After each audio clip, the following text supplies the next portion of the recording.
बिस्मिल्लाहिर्रहमानिर्रहीम। मेरा नाम मोहम्मद तलहा है और हम आज मार्कअप डिसीजन प्रोसेस को डिस्कस करेंगे। रीइंफोर्समेंट लर्निंग का एक बहुत ही इंपॉर्टेंट टॉपिक है, तो लेट्स स्टार्ट। अच्छा जी, मार्कअप डिसीजन प्रोसेस है क्या? असल में इसको समझने की ज़रूरत है। मार्कअप डिसीजन प्रोसेस कोई भी ऐसी प्रॉब्लम है जिसके अंदर आपके पास कोई स्टेट है, आप उसके ऊपर इन्वायरमेंट के साथ इंटरेक्ट करते हैं, आप कोई एक्शन लेते हैं, उसके उसके रिटर्न में आपको कुछ रिवॉर्ड मिलता है और एक सीक्वेंस ऑफ एक्शंस, एक सीक्वेंस ऑफ डिसीजन मेकिंग शुरू हो जाती है आपकी प्रॉब्लम के अंदर। तो वो जो एक्शन आप लेते हैं वो सिर्फ अफेक्ट आपके इमीडिएट रिवॉर्ड को नहीं करता, यानी कि आपने एक्शन लिया तो आपको एक रिवॉर्ड मिला है, उसी को अफेक्ट नहीं करता, बल्कि ये आपके फ्यूचर के रिवॉर्ड्स, फ्यूचर की सिचुएशंस और स्टेट्स सबको ये अफेक्ट करता है। तो इसका मतलब है कि आप इसके अंदर कोई भी एक्शन लेंगे तो वो एक फ्यूचर की तरफ एक कदम होगा जिसके अंदर आपका पूरा फ्यूचर आपका उस एक्शन पे डिपेंड करेगा। इसके अंदर जो मॉडल यूज किया गया है उसे एजेंट इन्वायरमेंट इंटरफेस को हमें समझने की जरूरत है। सबसे पहले एजेंट इन्वायरमेंट इंटरफेस क्या है कि आपकी जो प्रॉब्लम है उसके अंदर दो चीजें हैं, एक एजेंट है और एक उसका गिर्द इन्वायरमेंट है। एजेंट को समझ लेते हैं क्या है। MDP are meant to be straightforward framing of problem of learning from interaction to achieve a goal। इसका मतलब यह है कि हमने एक एक्शन लेना है और उसके थ्रू हमने लर्निंग करनी है और मैक्सिमम गोल को अचीव करना है। हमारा जो मकसद है वो क्या है कि हमने लर्न करना है अपने एक्शंस के थ्रू। और जो लर्नर है, जो डिसीजन मेकर है, उसे हम एजेंट कहेंगे। मतलब जो हमारा एजेंट है वो डिसीजन मेकर है, ठीक है, और यही एक्शन लेगा। अब डिसीजन मेकर जो है वो एक्शन लेता है। For example at a given time मैं A T is equal to 0 पे खड़ा हूँ, टी इज इक्वल टू 0 पे खड़ा हूँ। पहली बार जो इसने एक्शन लेना है वो ए टी के अंदर आएगा। ए टी के अंदर आपने पहला एक्शन लिया, मतलब A0 एक्शन लिया है और वो इन्वायरमेंट के साथ इंटरेक्ट किया आपने। जब इंटरेक्ट किया आपने इन्वायरमेंट के साथ, उसने आपको जनरेट किया है एक रिवॉर्ड जनरेट किया है। उसकी जो रिवॉर्ड की जो आईडी होगी उसको मैं यहाँ पे लिख रहा हूँ R1। फॉर एग्जांपल यहाँ पे इज इक्वल टू 0 है तो R1 होगा और आपको एक नई स्टेट पे धकेल दिया है जिसको जिसको मैंने R1 कह रहा हूँ। अब देखिए कि एजेंट को क्या इनपुट मिल रही थी। एजेंट को क्या इनपुट मिल रही थी? एजेंट को मस्टली कोई ना कोई स्टेट मिल रहा है, तो किसी न किसी स्टेट पे खड़ा है और जो एजेंट को इनपुट मिल रही थी वो S0 थी। मतलब कि उसने S0 पे एट अ टाइम 0 एक एक्शन A0 लिया, इन्वायरमेंट के ऊपर उसने एक एक्शन किया और उस इन्वायरमेंट ने उसे रिटर्न क्या किया, एक रिवॉर्ड और एक न्यू स्टेट उसको रिटर्न कर दिया। तो ये एक साइकिल है जो चलता रहता है। इसमें दो किस्म के हमारे पास प्रॉब्लम्स होती हैं, फाइनाइट एमडीपी होती है और दूसरी होती है इनफाइनाइट। फाइनाइट एमडीपी होती है जिसके अंदर हम किसी टर्मिनल स्टेट पे पहुंचते हैं जहाँ पे हमारी प्रॉब्लम टर्मिनेट कर जाती है और दूसरी जो है इनफाइनाइट, जो हमारी प्रॉब्लम होती है उसमें जो हमारी प्रॉब्लम है वो टर्मिनेट नहीं करती। अच्छा जी, तो इससे हमें क्या पता चला कि हमारा जो इन्वायरमेंट है वो या तो इनफाइनाइट साइकिल के अंदर भी जा सकता है या उसके अंदर कोई टर्मिनल स्टेट भी हो सकती है। तो इसमें हमें दो पॉइंट्स मिले हैं। एक, हमारा जो एजेंट है, जो डिसीजन मेकर है, वो कोई ना कोई एक्शन लेगा। एक्शन किसके ऊपर लेगा? अपने इन्वायरमेंट के ऊपर। और इन्वायरमेंट में हमें रिटर्न क्या करेगा? एक नया स्टेट रिटर्न करेगा। एक नए स्टेट पे एक्शन जो एजेंट है वो पहुंच जाएगा और उसको कोई ना कोई रिवॉर्ड मिल रहा होगा। अब रिवॉर्ड को इस रिवॉर्ड को वो चाहता है कि वो मैक्सिमम हो। अच्छा जी, अब एजेंट जो है वो तो हमने पता कर लिया कि वो एक डिसीजन मेकर है। डिसीजन मेकर है और वो डिसीजन ले रहा है और वो उसी ने लर्न करना है, ठीक है। और जो भी चीज़ उसके आउटसाइड पे है वो उसका एनवायरनमेंट कहलाता है। एजेंट के अलावा जितनी भी चीज़ है आपकी प्रॉब्लम के अंदर, वो उस एजेंट का एनवायरनमेंट होगा। अब एजेंट जो है वो कंटिन्यूसली इंटरेक्ट करता है एंड सेलेक्ट करता है एक्शंस को, जैसे हमने पीछे पढ़ा, और एक्शंस के सिलेक्ट करने के बाद एनवायरनमेंट रिस्पॉन्ड करता है और उसके बाद एक नई सिचुएशन, इन्वायरमेंट जब रिस्पॉन्ड करता है उसके एक्शन पे, तो एक नई सिचुएशन पे आके जो हमारा एजेंट है वो खड़ा हो जाता है, ठीक है। मतलब एक नई स्टेट मिल जाती है। हर at each time step t the agent receives some representation of the environment state, मतलब वो कोई स्टेट उसको मिलती है जिसमें वो हर एक्शन के बाद वो जाता है, मतलब ST+1 जिसको हम पीछे डिस्कस करके आए हैं कि हर एक्शन के बाद वो एक नई स्टेट पे जाता है जो उसे ST+1 की सूरत में हम देख रहे हैं।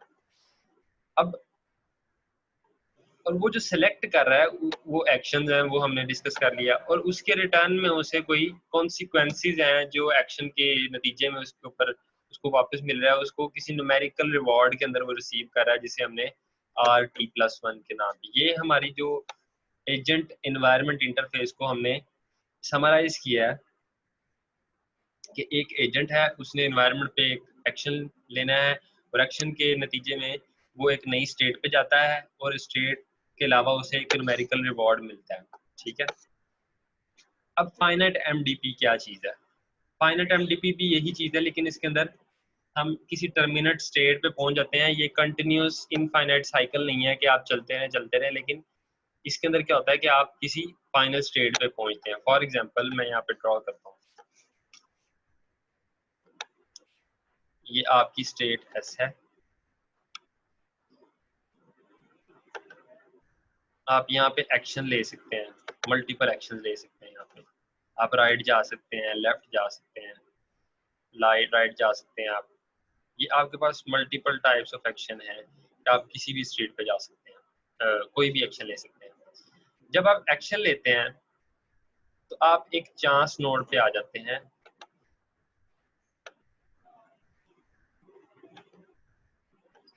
अब यहाँ पे दो चीज़ों को आपने डिफ्रेंशिएट करना है। जब आप सर्च प्रॉब्लम्स में आप काम कर रहे थे, जैसे एस्टेरिक सर्च था या डेप्थ फर्स्ट सर्च या ब्रेथ फर्स्ट सर्च के अंदर आपको जो प्रॉब्लम्स दी जाती थी, उसके अंदर क्या होता था कि आप एक एक्शन लेते थे तो आप यकीनन डिटर्मिनिस्टिकली आप किसी नई स्टेट पे पहुंच जाते थे।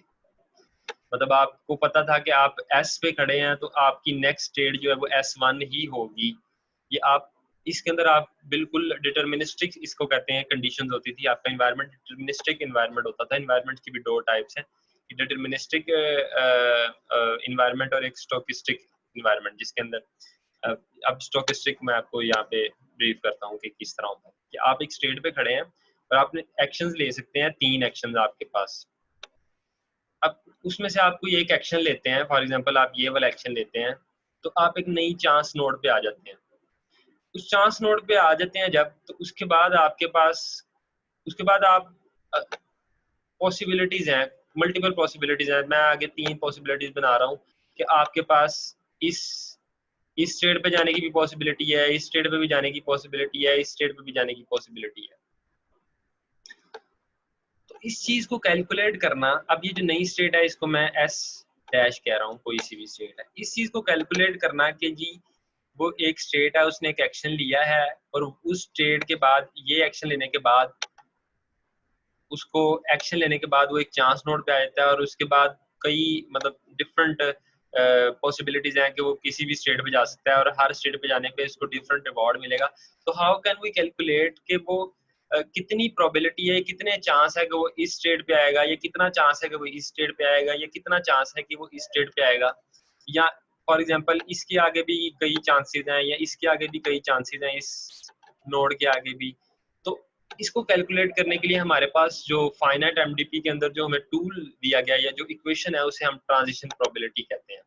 ट्रांजिशन प्रोबेबिलिटी क्या है, इससे पहले आपको प्रोबेबिलिटी का थोड़ा सा हाउ नाउ होनी चाहिए कि प्रोबेबिलिटी क्या चीज होती है। तो हम यहाँ पे प्रोबेबिलिटी है कि आप एक स्टेट पे खड़े हैं, गिवन दैट, ये गिवन का एक निशान है जैसे ये वाला, हम एक स्टेट पे खड़े हैं। गिवन आपके पास कंडीशन क्या है कि आप एक स्टेट पे खड़े हैं ठीक है, और आप कोई एक्शन लेते हैं, फॉर एग्जांपल आप ए एक्शन लेते हैं, तो क्या प्रोबेबिलिटी है कि आप एस डैश के ऊपर जाएंगे और आपको आर रिवॉर्ड मिलेगा, ठीक है। तो कैसे कैलकुलेट करेंगे? तो उसके लिए हम क्या ट्रांजिशन प्रोबेबिलिटी को हम लेते हैं। हम फर्दर जब इसके आगे एग्जांपल्स के अंदर जाएंगे तो हम समझेंगे कि ट्रांजिशन प्रोबेबिलिटी है क्या चीज़। फॉर एग्जांपल ये S1 है या S2 है या S3 है, तो आपने कैलकुलेट करना हो कि हाँ भी कितनी प्रोबेबिलिटी है कि मैं ए एक्शन लूँ और मैं एस पे खड़ा हूँ और ए एक्शन लूँ, तो क्या प्रोबेबिलिटी है कि मैं S3 पे जाऊँ और मुझे रिवॉर्ड R3 मिले, या क्या प्रोबेबिलिटी है कि मैं S2 पे जाऊँ और मुझे रिवॉर्ड R2 मिले। तो इस चीज़ को कैलकुलेट करने के लिए हम क्या यूज़ करते हैं? Transition probability. इसको हम फर्दर आगे चल के डिस्कस करेंगे ट्रांजिशन प्रोबेबिलिटी क्या चीज़ है। अच्छा जी, अब इसके अलावा भी हमें कई टूल्स दिए गए हैं जिसमें एक फार्मूला है कि हम अब रिवॉर्ड को डिस्कस नहीं कर रहे, हम रिवॉर्ड को नहीं देख रहे कि रिवॉर्ड क्या आएगा। हम सिंपल ये देखते हैं कि हम एक स्टेट पे खड़े हैं, हम एक स्टेट पे खड़े हैं, हमारे पास मल्टीपल चॉइसेस हैं कि एक्शन लेने की। मैं ए एक्शन लेता हूँ, तो क्या प्रोबेबिलिटी है कि मैं इस चांस नोड पे आने के बाद मैं एस डैश जो हमारे पास एस बार जो नई स्टेट है मैं इसके ऊपर चला जाऊँ। रिवॉर्ड को मैं डिस्कस नहीं कर रहा, तो इसको कहते हैं हम ट्रांजिशन स्टेट ट्रांजिशन प्रोबेबिलिटी, कि हम स्टेट की ट्रांजिशन को कैलकुलेट करें कि क्या प्रोबेबिलिटी है कि मैं इस एस डैश बार पे नई स्टेट पे अपने आप को ले आऊँ। अब इसके अंदर हमने देखना यह है कि देखें ये फार्मूला क्या कर रहा है कि ये ट्रांजिशन प्रोबेबिलिटीज के अंदर हम तमाम रिवॉर्ड्स को जब जमा करते हैं, ये मार्जिनल प्रोबेबिलिटी है। मार्जिनल प्रोबेबिलिटी को आपको स्टडी करना पड़ेगा, क्या चीज़ है मार्जिनल पीएमएफ को, कि फॉर एग्जांपल R1 रिवॉर्ड मिल रहा है एस डैश पे जाने के लिए, और नई स्टेट ये भी एस डैश है, इस पे R2 रिवॉर्ड मिल रहा है,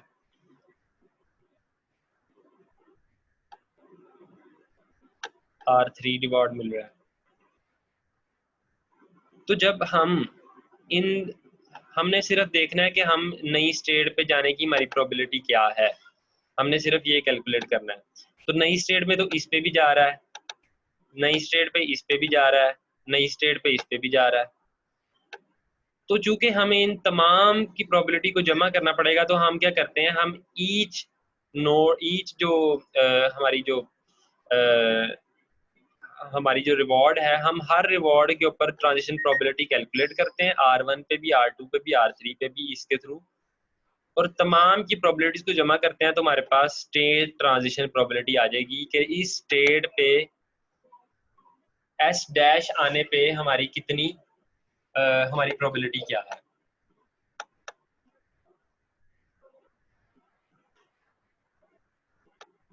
अच्छा जी, आगे है हमारे पास एक्सपेक्टेड रिवॉर्ड। हम एक स्टेट पे खड़े हैं,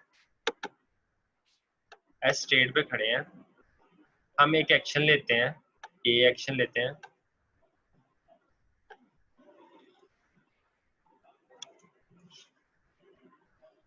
हम मल्टीपल एक्शंस कोई भी एक्शन ले सकते हैं। अब ये हम चांस नोड पे आ गए हैं, अब हमारे पास मल्टीपल आगे चांसेस हैं, हम कहीं भी जा सकते हैं, फिसल सकते हैं कहीं भी, क्योंकि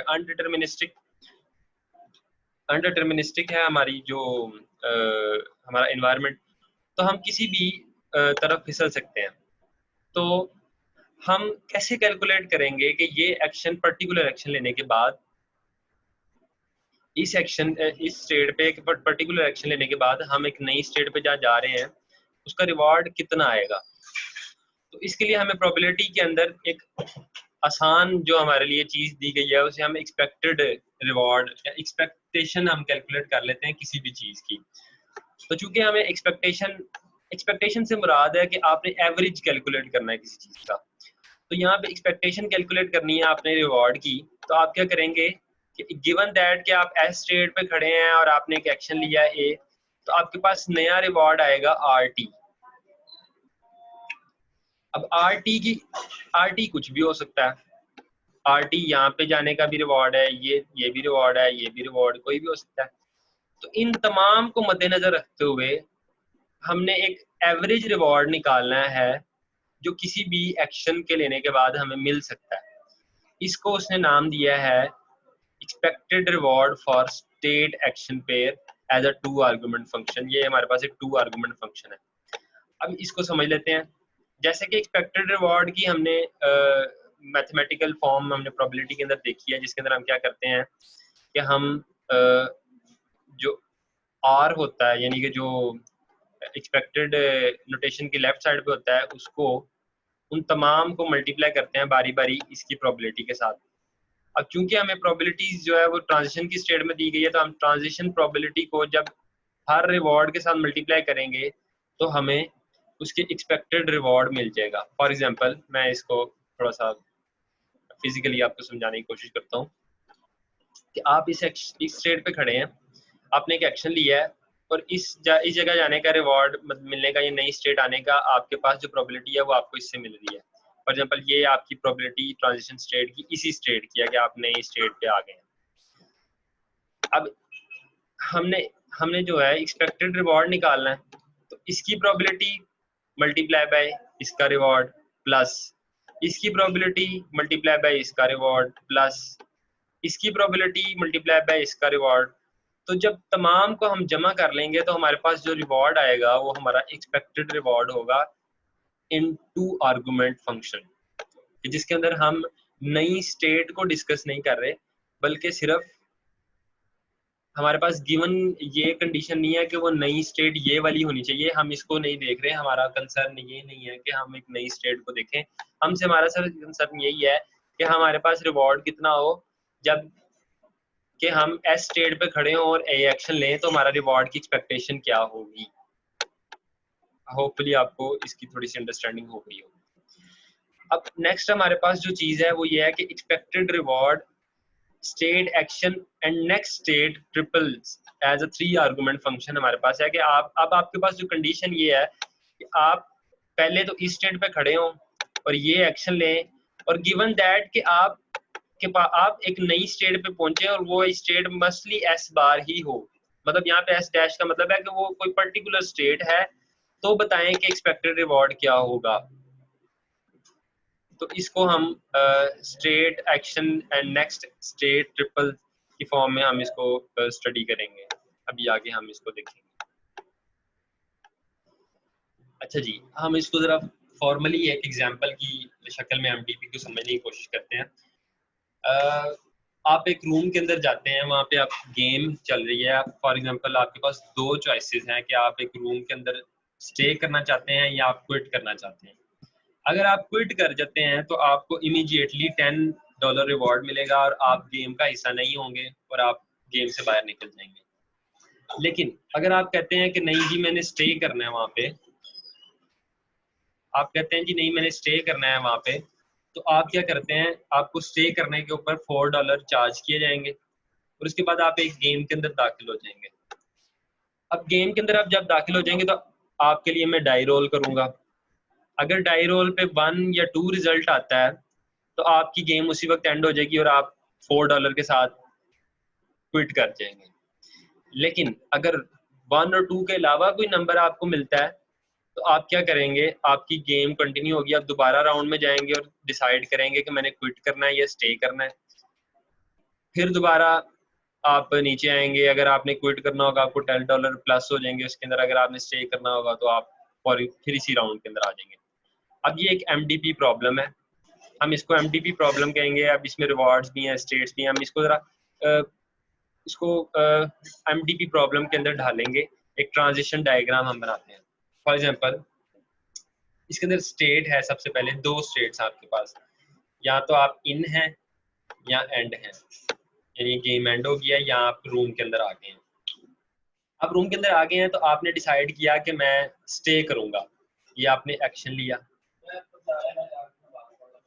ये आपने एक्शन लिया है कि आप स्टे कर रहे हैं। जब आप स्टे कर रहे हैं तो ये आपका एक्शन है और आप होपफुली एक चांस नोड पे आ गए हैं कि आप गेम के अंदर हैं और आपने एक्शन लिया है स्टे करने का। अब देखें कि इस इन स्टेट के ऊपर आपके पास दो चॉइसेस हैं, या तो आप क्विट कर सकते हैं या आप स्टे कर सकते हैं। तो मैंने जो आपको एक डायग्राम बनाई थी इस तरह करके,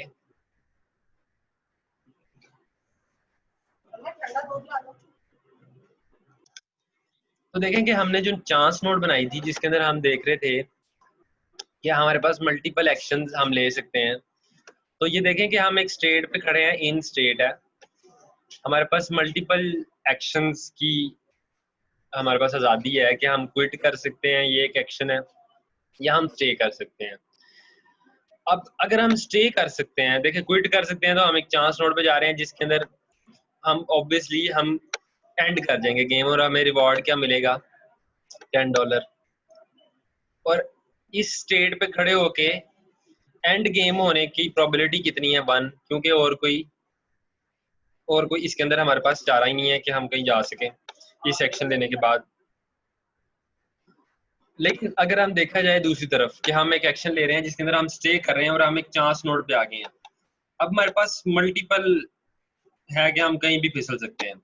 आपने डाई रोल किया तो अगर हमारे पास 1 या 2 आता है, 1 या 2 आने की प्रोबेबिलिटी कितनी है, 1 और या 2 आने की प्रोबेबिलिटी है हमारे पास 2/6। और अगर बाकी जो है उनकी प्रोबेबिलिटी है हमारे पास 4/6, जिसको हम लिख सकते हैं 2/3।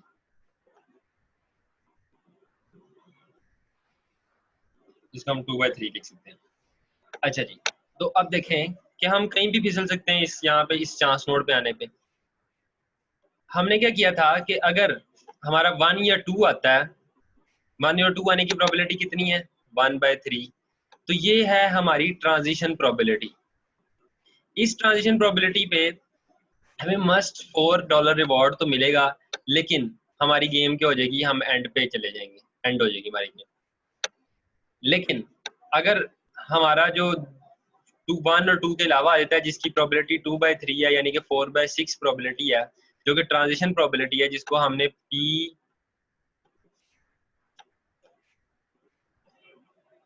S dash reward R given S and action की सूरत में हमने प्रोबेबिलिटी, ट्रांजिशन प्रोबेबिलिटी को हमने इसी तरह लिखा था। तो इसके अंदर S डैश हमारे पास क्या होगा, अगर इसकी प्रोबेबिलिटी को हम देखें, इस यानी कि हम इन पे आ रहे हैं, दोबारा इन स्टेट पे आ रहे हैं, तो इसकी प्रोबेबिलिटी क्या होगी कि S डैश जो है हमारा इन होगा, R क्या होगा हमारा रिवॉर्ड $4, S क्या है हमारा, S हमारा क्या है, हम इन पे ही थे, और A क्या है हमारा एक्शन कि हमने स्टे किया। इधर आ जाए तो हमारा S डैश क्या है, एंड, R क्या है हमारा रिवॉर्ड, S क्या है हम किस स्टेट पे थे, इन पे थे, और हमारी एक्शन क्या था हमारा, हम स्टे कर रहे हैं। तो S डैश अगर हम एंड क्या देखें, S डैश एंड हो, अगर बाकी सारी चीजें तो सेम है, इसकी ट्रांजिशन प्रोबेबिलिटी हमारे पास आती है 1/3। और अगर हम इन की देखें कि हम दोबारा इन पे चले जाएंगे, तो इसकी प्रोबेबिलिटी हमारे पास आती है 2/3। तो होपफुली आपको इसकी ट्रांजिशन प्रोबेबिलिटी की समझ आ गई होगी। अब ये रिवॉर्ड आर कौन सा रिवॉर्ड है, देखें आपने एक एक्शन लिया,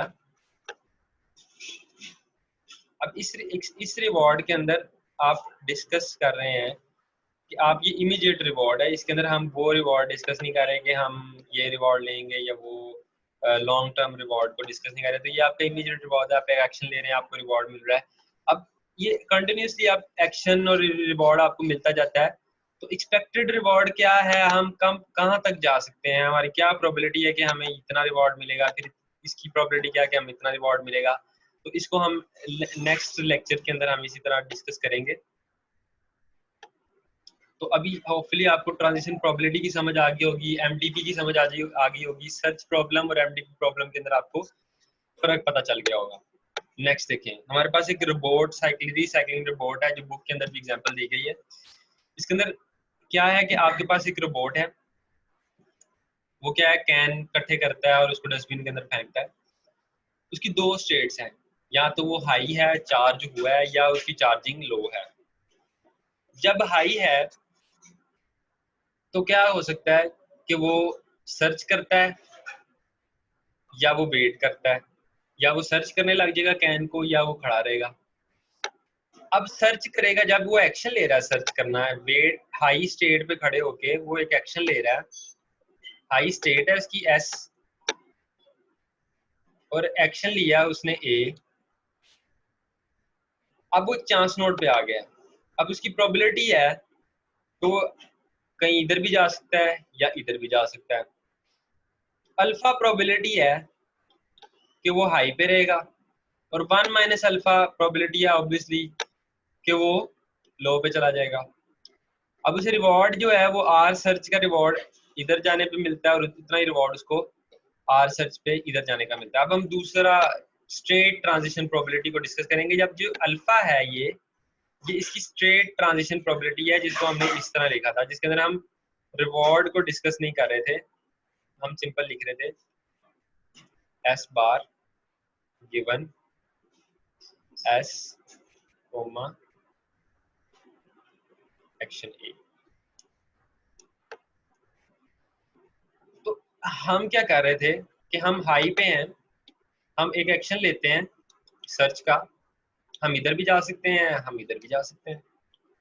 हम दूसरा एक्शन लेते हैं वेट का, तो उसके अंदर उसकी प्रोबेबिलिटी है 1 प्रोबेबिलिटी है, अगर वेट कर रहा है तो वो हमेशा हाई रहेगा, क्योंकि उसकी जो पावर है वो कम नहीं होगी। लेकिन जब वो सर्च करेगा तो उसके अंदर पावर कम हो सकती है, या तो सर्च करने के बाद वो हाई पे रहेगा, या कुछ प्रोबेबिलिटी है कि वो सर्च करने के बाद उसकी बैटरी लो हो जाए और वो लो पे चला जाए। इसी तरह आप दूसरी लो पे आ जाए, लो के ऊपर वो सर्च करता है तो ऑब्वियसली शायद वो हाई पे चला जाए और उसको माइनस रिवॉर्ड मिले। मे भी हो सकता है कि वो लो पे सर्च करे, जो जिसके अंदर हमने उसको माइनस रिवॉर्ड दिया है कि जी नहीं, लो पे सर्च नहीं करना। अगर वो रिचार्ज करता है तो लो पे खड़े होकर रिचार्ज करना है, तो उसकी प्रोबेबिलिटी यही है कि रिचार्ज ही करेगा और तो कहीं नहीं जा सकता, तो इसकी प्रोबेबिलिटी 1 है और रिवॉर्ड उसको यहाँ पे कुछ नहीं मिल रहा। लेकिन अगर वो वेट करता है तो उसको आर वेट का रिवॉर्ड मिलेगा लो पे, तो इसकी प्रोबेबिलिटी भी 1 है क्योंकि वो वेट कर रहा है और कहीं जा ही नहीं सकता। अब हम इसको जरा ट्रांजिशन टेबल को समझ लेते हैं।